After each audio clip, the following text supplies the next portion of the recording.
Hey everyone, मेरा नाम अभिषेक है और ऐसा लग रहा है कि कुछ दिनों से लिंग्विस्टिक्स पे ही मेरा ज़्यादा फोकस जा रहा है। थोड़े दिनों पहले हमने हिंदी और उसकी इम्पोर्टेंस की बात की थी और कैसे मतलब इंग्लिश जो है उसकी जो मैंडेटरी होना है किसी भी अप स्केल करने के लिए किसी भी लेवल पे अपने पावर को सोसाइटी में आज के टाइम पे उसकी बात की थी और कैसे वो मतलब हिंदी जो कि एक लोकल लैंग्वेज है, at least most spoken in India, with in Indian languages Hindi कही जा सकती है। अगेन मुझे पता है कि उसके बारे में एक बहुत बड़ा विवाद ये है कि बहुत सारे लोग हिंदी नहीं बोलना चाहते, क्योंकि उनको लगता है कि ये उनकी जो नेटिव लैंग्वेज है उसको कहीं ना कहीं उसकी टेरिटरी को ऑक्यूपाई करेगी और वो जो नेटिव लैंग्वेज है उसको लाइक उसकी उसकी लाइफ को नेगेटिवली इफ़ेक्ट करेगी, उस लैंग्वेज की लाइफ को। तो I understand that, but still एक कोई इंडियन लैंग्वेज तो हमें लेके चलनी पड़ेगी कि अगर हम ऐसे सोचें कि एक इंडियन लैंग्वेज की ग्रोथ के हिसाब से, तो इसलिए मैं हिंदी को देखता हूँ। कोई और व्यक्ति अगर किसी और तरीके से इंक्लाइंड है जो कि किसी और भाषा को उस तरह से देखना चाहता है तो वो देख, संस्कृत या तमिल या जहाँ से भी व्यक्ति आता है वो अगर उसको देखना चाहे तो वो उसका अपना प्रेरोगेटिव है, मेरा अपना एक प्रेरोगेटिव है। तो मैं हिंदी के लेंस से बात कर रहा था।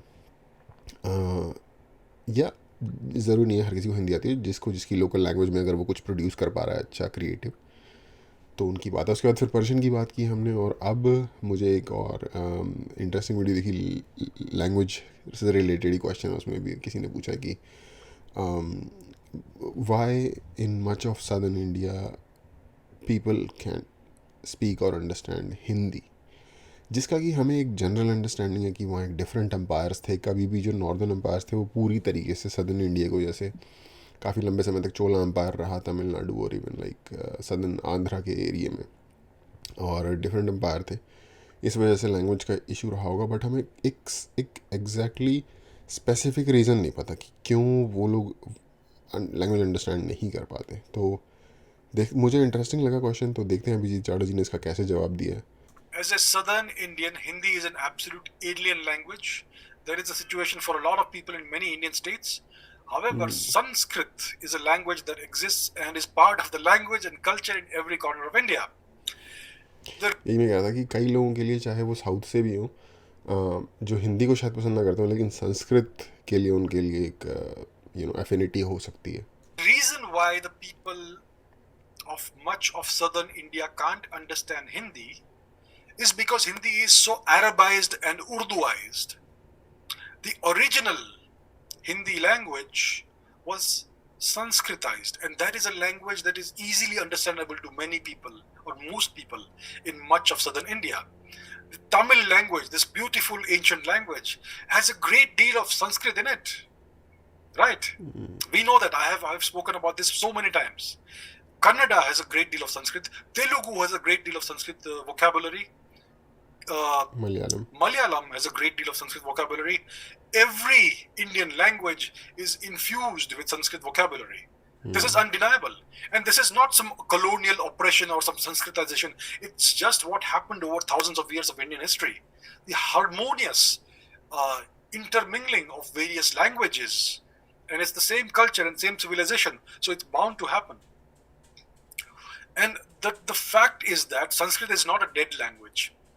People tell you Sanskrit is a dead language. No, it's not. Latin is a dead language.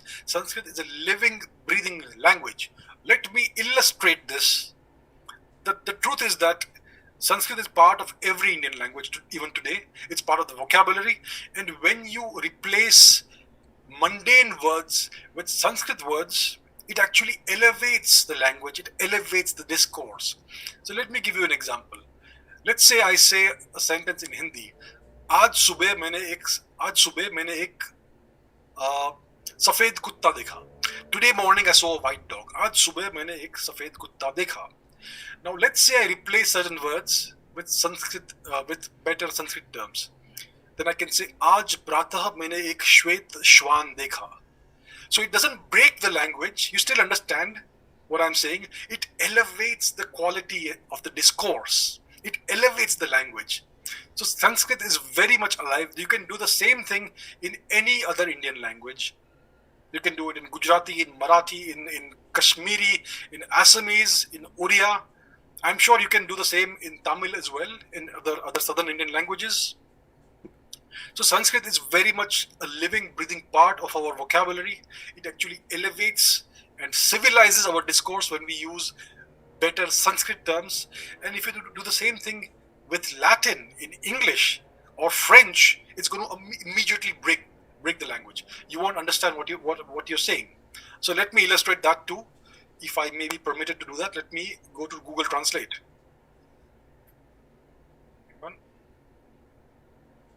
So let me translate from English to Latin: morning, white, and dog. I'll translate to Latin. So morning is mane, white is album, and dog is canis. So can I say that today mane I saw an album canis? You won't understand what I'm saying. It completely destroys the language. It's no longer a coherent speech. The same thing happens in French. If you use these words in French, the French word for morning is matin, white is blanc, and dog is chien. If you use these three words instead of that, it breaks the language. You have no idea what the person is saying. That's why Latin is a dead language. You can't do the same thing with Latin that you can do with Sanskrit. So that tells you that Sanskrit is very much a part of our living, breathing languages. It's part of our daily life. It's part of our culture and our civilization. And the reason Hindi is not understood is because it's been so badly Arabized and Urduized. If it is brought back to its roots, everyone will understand it. But it's better that Sanskrit should be the civilizational language, the one language that binds this ancient and great civilization together once again. As okay, a southern question देख लेते हैं एक बार. ठीक है. To be honest मैं बिल्कुल भी convince नहीं हुआ इनके रीजनिंग से. जनरली मैं काफ़ी लाइक रिस्पेक्ट देता हूँ इनके ओपिनियन को, बट इस सिचुएशन में जो रीज़न इन्होंने दिया वो भी कन्विंसिंग नहीं था, जो एग्जांपल इन्होंने दिया वो भी बिल्कुल कन्विंसिंग नहीं था. लैटिन को अगर हम या फ्रेंच को अगर हम के वर्ड अगर हम संस्कृत में डाल देंगे तो ऑफ कोर्स वो स्टूपिड साउंड करेगा, क्योंकि हमें जो हिंदी वाले पार्ट है वो तो पूरी तरीके से पता होंगे, बट जो संस्कृत वाले पार्ट है वो नहीं पता. सॉरी, जो लैटिन और फ्रेंच वाले पार्ट हैं वो नहीं पता होंगे. प्लस डिफरेंट लैंग्वेजेस के जो वर्ड होते हैं ना, उनको सही तरीके से बोलने की जो फिज़िकल माउथ मूवमेंट होती है वो एक सर्टेन वे में होती है और डिफरेंट होती है. सफ़ेद श्वान संस्कृत के, अगर आप सफ़ेद श्वान कह रहा हूँ, एक श्वान जैसे कुत्ते को कहते हैं संस्कृत में, या प्रातः ही, तो वो वाले वर्ड हिंदी में भी कहीं ना कहीं हैं. हिंदी में भी अगर आप कुत्ते का पर्यायवाची ढूंढोगे किसी में जाके, सिनोनिम जैसे कहते हैं, तो आपको कहीं ना कहीं कुत्ता मिल जाएगा. सुबह का सिनोनिम ढूंढोगे, पर्यायवाची ढूंढोगे, तो आपको प्रातः काल मिल जाएगा, कुछ इस तरीके का मिल जाएगा. क्योंकि अगेन डिसेंट तो हिंदी संस्कृत से ही हुई है ना. पर अगर आप प्योर हिंदी में भी बोलते हो, जैसे कि आज प्रातः को मैंने एक श्वान देखा, ठीक है, पर तमिल व्यक्ति को वो भी समझ में नहीं आएगा, क्योंकि लैंग्वेज का जो स्ट्रक्चर है, लैंग्वेज का जो ग्रामेटिकल स्ट्रक्चर है, वो ही तमिल का और हिंदी का डिफरेंट है. तो ये अपने आप में एक क्वेश्चनेबल इशू है. क्योंकि मैं तमिल के भी वर्ड, अगर आज तमिल वर्ड फॉर सुबह को मैंने एक तमिल वर्ड फॉर कुत्ता देखा, तो भी उस बंदे को समझ नहीं आएगा. उसको सिर्फ समझ आएगा इसने सुबह यूज़ किया, सुबह कुत्ता, बट उसको पूरा सेंटेंस समझ में नहीं आएगा. तो वो है प्रॉब्लम. दूसरी एक लिंग्विस्टिक्स की एक टेक्निकलिटी यहाँ पे डिफरेंट ये है कि जो संस्कृत या हिंदी है वो जिस लैंग्वेज फैमिली से आती है उसको कहते हैं इंडो यूरोपियन, और तमिल जो लैंग्वेज है वो द्रविडियन लैंग्वेज है.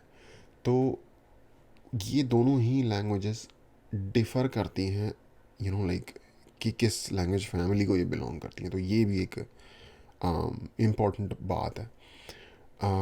तो या इस वजह से मुझे मेरी पर्सनल रीजनिंग, जो कि मैंने कभी actually to be honest properly इस क्वेश्चन पे स्पेसिफिकली पॉन्डर नहीं किया, बट अगर कोई मुझसे पूछे कि तुझे क्या लगता है कि कोई क्यों नहीं साउथ के लोगों को हिंदी समझ में क्यों नहीं आती, तो मुझे ये लगता है कि क्योंकि जो प्रॉपर डीप साउथ है वो कभी भी एक तो नॉर्दर्न एम्पायर के अंडर पूरा एक उसमें नहीं रहा। जैसे अगर आप देखोगे कि नॉर्थ में मुगल हैं तो दक्षिण में चोल है, विजयनगर चोला एम्पायर है, विजयनगर एम्पायर है। इवन अगर हम चंद्रगुप्त मौर्य का भी एम्पायर देखते हैं तो भी उस जो बिल्कुल डीपेस्ट साउथ के पार्ट्स हैं वो आपको अलग ही दिखेंगे उस एम्पायर से। तो मुगल में भी सेम है, औरंगज़ेब का सबसे बड़ा लार्जेस्ट एक्सटेंट एम्पायर था, उस टाइम पे भी सेम चीज़ थी। दूसरा एक और चीज़ रीज़न होता है, हम कोई भी इंसान या कोई भी ग्रुप ऑफ पीपल अपनी लैंग्वेज को तभी छोड़ता है जब या तो वो किसी और लैंग्वेज या ग्रुप की कल्चरल सुपीरियोरिटी के अंदर आ जाए, या फिर वो दूसरी जो लैंग्वेज है वो अपनाने से उसको किसी तरीके का फ़ायदा मिल रहा हो मॉनेटरीली, या सोसाइटी में स्टेटस के मामले में, या जॉब के मामले में, कुछ इस तरीके का। क्योंकि जैसे अगर हमें इंग्लिश सीखने से कोई कोई स्टेटस ना मिले, कोई लाइक पैसे का फ़ायदा ना हो, तो क्यों मेहनत करके लोग स्कूल में इंग्लिश सीखेंगे, या फिर लाइक सोसाइटी में बाहर जाके लोग इंग्लिश सीखेंगे? कोई कोई रीज़न नहीं बनता अनटिल अनलेस कि उन्हें इंग्लिश में लिटरेचर पढ़ना पसंद हो या कुछ भी।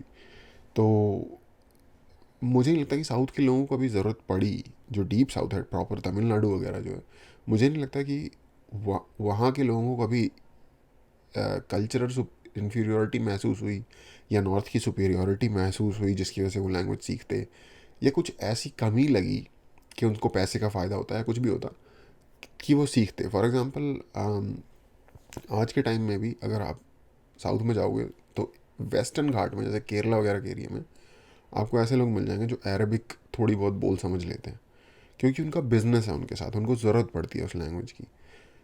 एक मुझे जो जेन्युइन रीज़न लगता है कि शायद उनको ज़रूरत ही नहीं पड़ी होगी, उनका ट्रेड सी से होता था और बाकी जो चीज़ें उनको उनके ज़रूरत की चीज़ें वहीं पैदा होती थी, और बाकी उनका सारा ट्रेड सी से होता था, स्पाइसेस वगैरह सब कुछ वो करते ही थे। तो नॉर्थ से उनके बहुत कम ट्रेड होता था उनका थ्रू लैंड। इनफैक्ट इन्वेजन का डर शायद ज़्यादा रहता होगा। बट ये मेरी अंडरस्टैंडिंग, ये मेरा एक हाइपोथेसिस है, कोई इसके पीछे कोई रिसर्च या कोई कोई चीज़ नहीं है, जिसमें लॉजिकल अंदाज़ा लगा रहा हूँ जो चीज़ें हुई हैं और जो फिज़िकल जियोग्राफिकल सिचुएशन है उसके हिसाब से, और जो मेरी अंडरस्टैंडिंग है लैंग्वेज कैसे लाइक डिसेमिनेट होती है।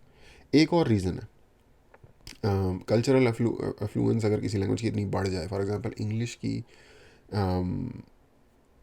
मूवीज़ के थ्रू, लाइक मूवीज़ या इस तरीके की अट्रैक्टिव चीज़ों के थ्रू भी थोड़ा सा like for example Japanese anime जो है वो देखने वाले हर फैन को, चाहे वो दुनिया के किसी भी हिस्से में रहता हो, at least audible like audibly they can recognise this sounds like Japanese.